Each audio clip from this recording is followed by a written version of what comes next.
Jaya Radha Madhava Punya Vihari.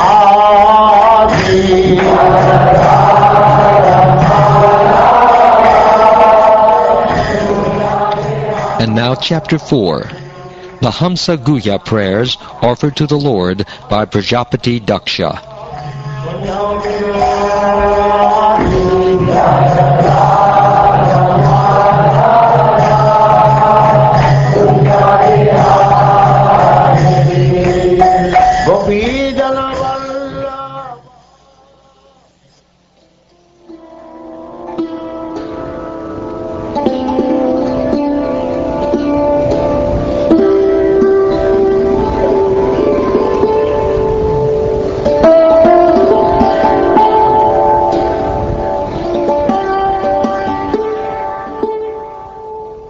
The blessed king said to Shukdev Goswami, "My dear Lord, the demigods, demons, human beings, nagas, beasts, and birds were created during the reign of Swayambhuva Manu.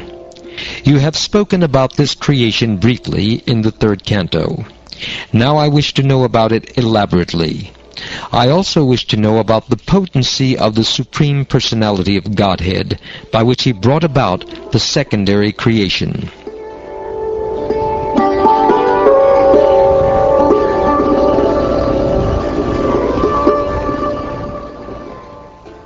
Suta Goswami said, "O great sages assembled at Naimisaranya, after the great yogi Shukdev Goswami heard King Parikshit's inquiry, he praised it and thus replied, When the 10 sons of Prachina Bari emerged from the waters in which they were performing austerities, they saw that the entire surface of the world was covered by trees.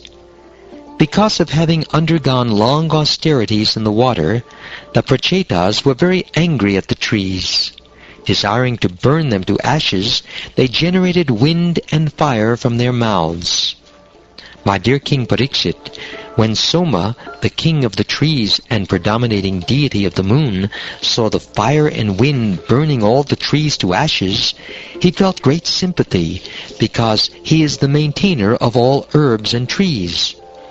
To appease the anger of the Prachetas, Soma spoke as follows.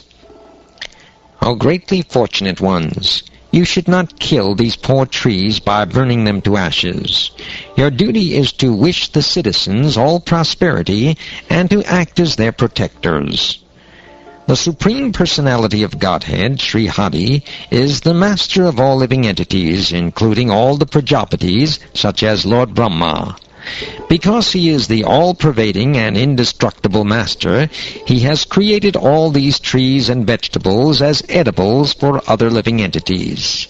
By nature's arrangement, fruits and flowers are considered the food of insects and birds. Grass and other legless living entities are meant to be the food of 4-legged animals like cows and buffalo. Animals that cannot use their front legs as hands are meant to be the food of animals like tigers, which have claws. And 4-legged animals like deer and goats, as well as food grains, are meant to be the food of human beings. O pure-hearted ones, your father, Prachina Bari, and the Supreme Personality of Godhead have ordered you to generate population. Therefore, how can you burn to ashes these trees and herbs, which are needed for the maintenance of your subjects and descendants? The path of goodness traversed by your father, grandfather, and great-grandfathers is that of maintaining the subjects, including the men, animals, and trees. That is the path you should follow. Unnecessary anger is contrary to your duty. Therefore, I request you to control your anger. As the father and mother are the friends and maintainers of their children, as the eyelid is the protector of the eye, as the husband is the maintainer and protector of a woman, as the householder is the maintainer and protector of beggars, and as the learned is the friend of the ignorant, so the king is the protector and giver of life to all his subjects. The trees are also subjects of the king. Therefore, they should be given protection. The Supreme Personality of Godhead is situated as the Supersoul within the cores of the hearts of all living entities, whether moving or non-moving, including men, birds, animals, trees, and indeed all living entities. Therefore, you should consider every body a residence or temple of the Lord. By such vision, you will satisfy the Lord. You should not angrily kill these living entities in the forms of trees. One who inquires into self-realization and thus subdues his powerful anger, which awakens suddenly in the body as if falling from the sky, transcends the influence of the modes of material nature. There is no need to burn these poor trees any longer. Let whatever trees still remain be happy. Indeed, you should also be happy. Now, here is a beautiful, well-qualified girl named Marisha, who was raised by the trees as their daughter. You may accept this beautiful girl as your wife.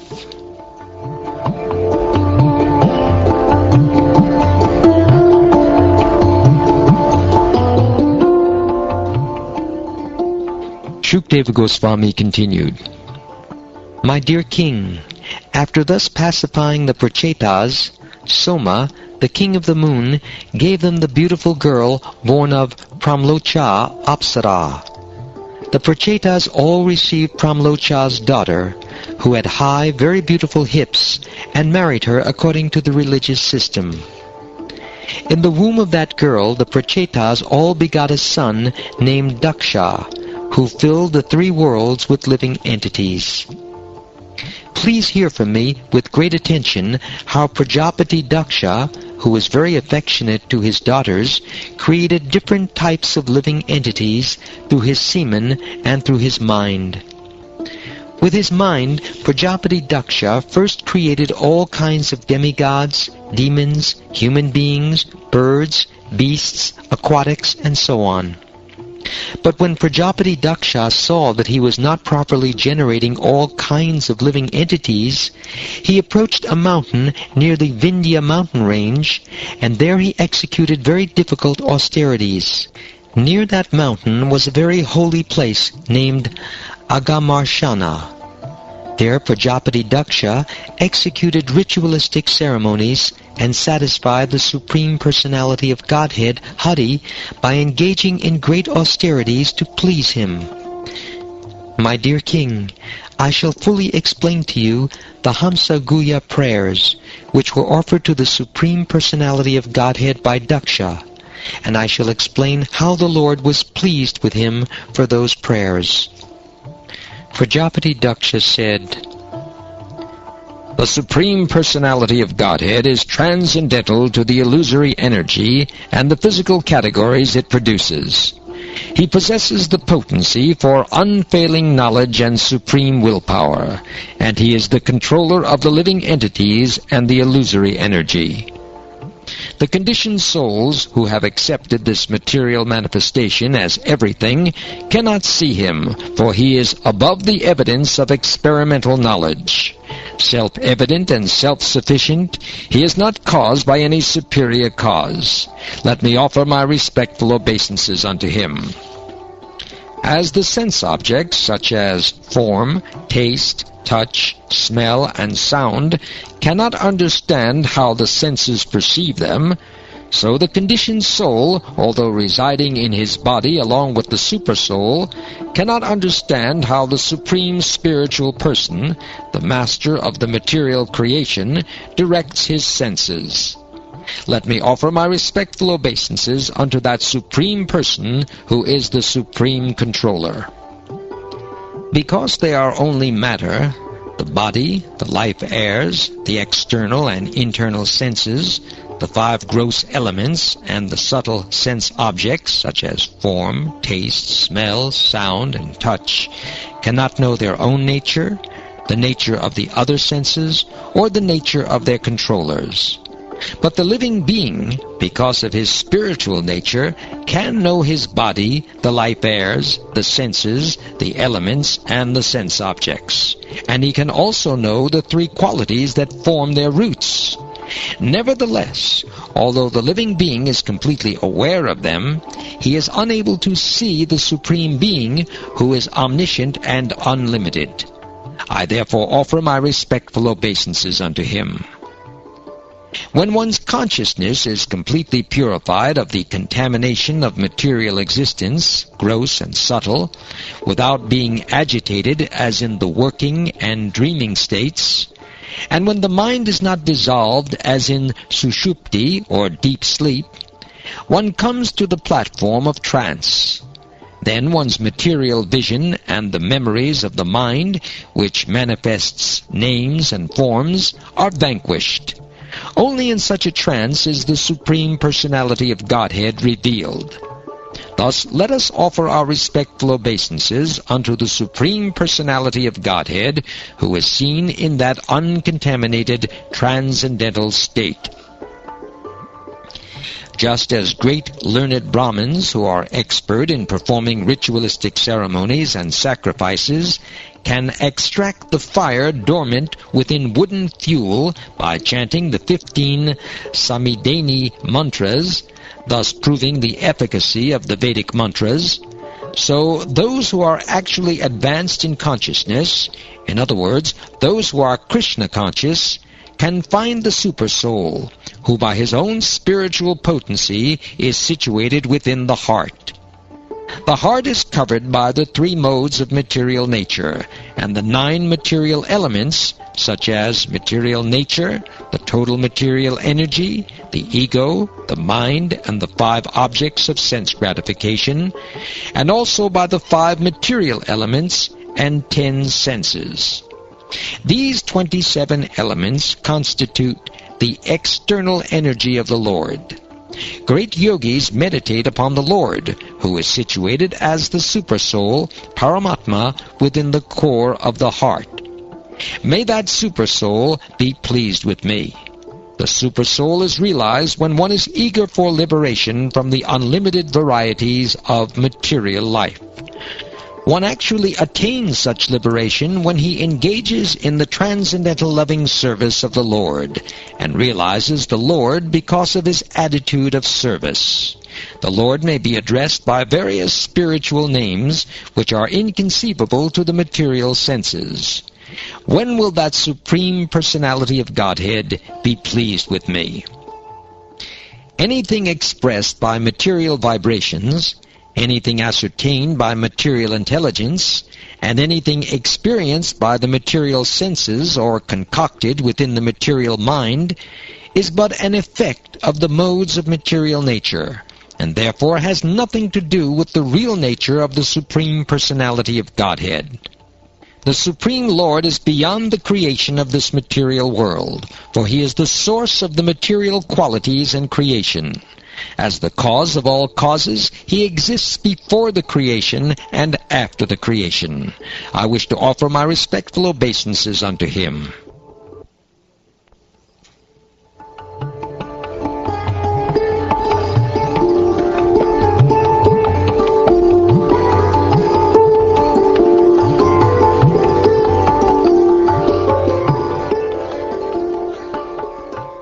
The Supreme Brahman, Krishna, is the ultimate resting place and source of everything. Everything is done by him, everything belongs to him, and everything is offered to him. He is the ultimate objective, and whether acting or causing others to act, he is the ultimate doer. There are many causes, high and low, but since he is the cause of all causes, he is well known as the Supreme Brahman, who existed before all activities. He is one without a second, and has no other cause. I therefore offer my respects unto him. Let me offer my respectful obeisances unto the all-pervading Supreme Personality of Godhead, who possesses unlimited transcendental qualities. Acting from within the cores of the hearts of all philosophers who propagate various views, He causes them to forget their own souls while sometimes agreeing and sometimes disagreeing among themselves. Thus he creates within this material world a situation in which they are unable to come to a conclusion. I offer my obeisances unto him.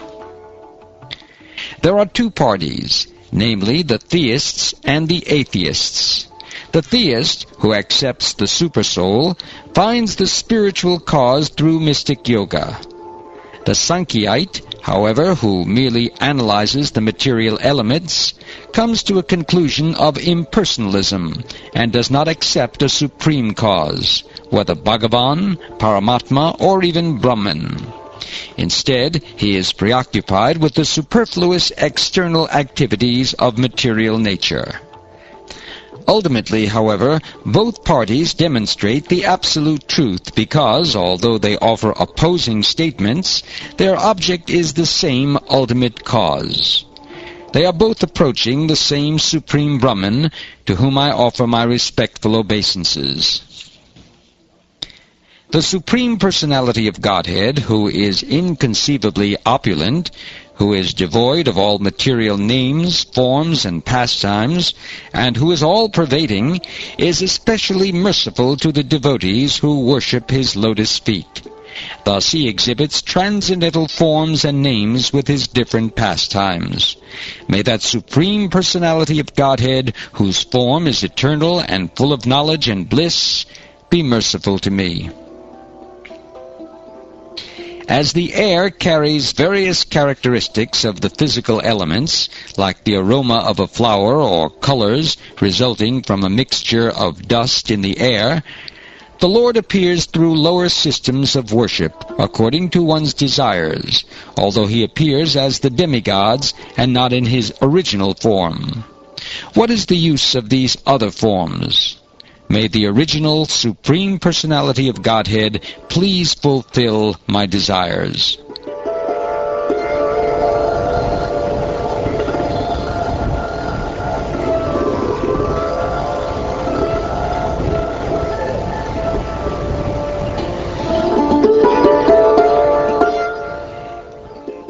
Sri Shukdev Goswami said, "The Supreme Personality of Godhead, Hari, who was extremely affectionate to his devotees, was very pleased by the prayers offered by Daksha, and thus he appeared at that holy place known as Agamarshana.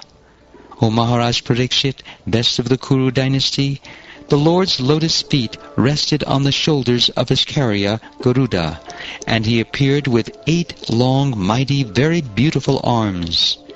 In his hands he held a disc, conch shell, sword, shield, arrow, bow, rope, and club. In each hand a different weapon, all brilliantly shining. His garments were yellow, and his bodily hue deep bluish. His eyes and face were very cheerful, and from his neck to his feet hung a long garland of flowers. His chest was decorated with the Kaustubha jewel and the mark of Srivatsa. On his head was a gorgeous round helmet, and his ears were decorated with earrings resembling sharks. All these ornaments were uncommonly beautiful. The Lord wore a golden belt on his waist, bracelets on his arms, rings on his fingers, and ankle bells on his feet. Thus decorated by various ornaments, Lord Hari, who is attractive to all the living entities of the 3 worlds, is known as Purushottama, the best personality. He was accompanied by great devotees like Narad, Nanda, and all the principal demigods, led by the heavenly king Indra, and the residents of various upper planetary systems such as Siddhaloka, Gandharvaloka, and Charanaloka. Situated on both sides of the Lord, and behind him as well, these devotees offered him prayers continuously. Seeing that wonderful and effulgent form of the Supreme Personality of Godhead, Prajapati Daksha was first somewhat afraid, but then he was very pleased to see the Lord, and he fell to the ground like a stick to offer his respects to the Lord. As rivers are filled by water flowing from a mountain, all of Daksha's senses were filled with pleasure. Because of his highly elevated happiness, Daksha could not say anything, but simply remained flat on the ground. Although Prajapati Daksha could not say anything, when the Lord, who knows everyone's heart, saw his devotee prostrate in that manner and desiring to increase the population, he addressed him as follows. The Supreme Personality of Godhead said, O most fortunate Prachetasa, because of your great faith in me, you have attained the supreme devotional ecstasy. Indeed, because of your austerities combined with exalted devotion, your life is now successful. You have achieved complete perfection. My dear Prajapati Daksha, you have performed extreme austerities for the welfare and growth of the world. My desire also is that everyone within this world be happy. I am therefore very pleased with you because you are endeavoring to fulfill my desire for the welfare of the entire world. Lord Brahma, Lord Shiva, the Manus, all the other demigods in the higher planetary systems, and you Prajapatis, who are increasing the population, are working for the benefit of all living entities. Thus, you expansions of my marginal energy are incarnations of my various qualities. My dear Brahman, austerity in the form of meditation is my heart. Vedic knowledge in the form of hymns and mantras constitutes my body, and spiritual activities and ecstatic emotions are my actual form. The ritualistic ceremonies and sacrifices, when properly conducted, are the various limbs of my body. The unseen good fortune proceeding from pious or spiritual activities constitutes my mind, and the demigods who execute my orders in various departments are my life and soul. Before the creation of this cosmic manifestation, I alone existed with my specific spiritual potencies. Consciousness was then unmanifested, just as one's consciousness is unmanifested during the time of sleep. I am the reservoir of unlimited potency, and therefore I am known as unlimited or all-pervading. From my material energy, the cosmic manifestation appeared within me, and in this universal manifestation appeared the chief being, Lord Brahma, who is your source and is not born of a material mother. When the chief Lord of the universe, Lord Brahma, having been inspired by my energy, was attempting to create, he thought himself incapable. Therefore I gave him advice, and in accordance with my instructions, he underwent extremely difficult austerities. Because of these austerities, the great Lord Brahma was able to create 9 personalities, including you, to help him in the functions of creation. O my dear son Daksha, Prajapati Panchajana has a daughter named Asikni, whom I offer to you, so that you may accept her as your wife. Now unite in sexual life as man and woman, and in this way, by sexual intercourse, you will be able to beget hundreds of children in the womb of this girl to increase the population. After you give birth to many hundreds and thousands of children, they will also be captivated by my illusory energy and will engage, like you, in sexual intercourse. But because of my mercy to you and them, they will also be able to give me presentations in devotion.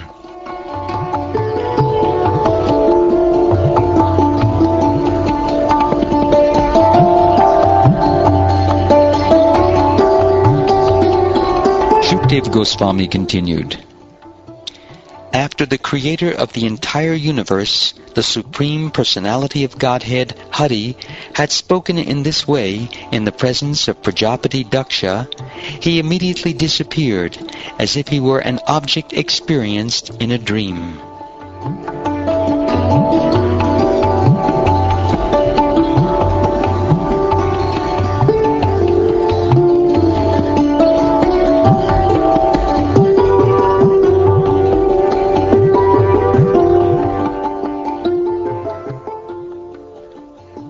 Thus ends the 4th chapter of the 6th canto of the Srimad Bhagavatam, entitled The Hamsa Guhya Prayers Offered to the Lord by Prajapati Daksha.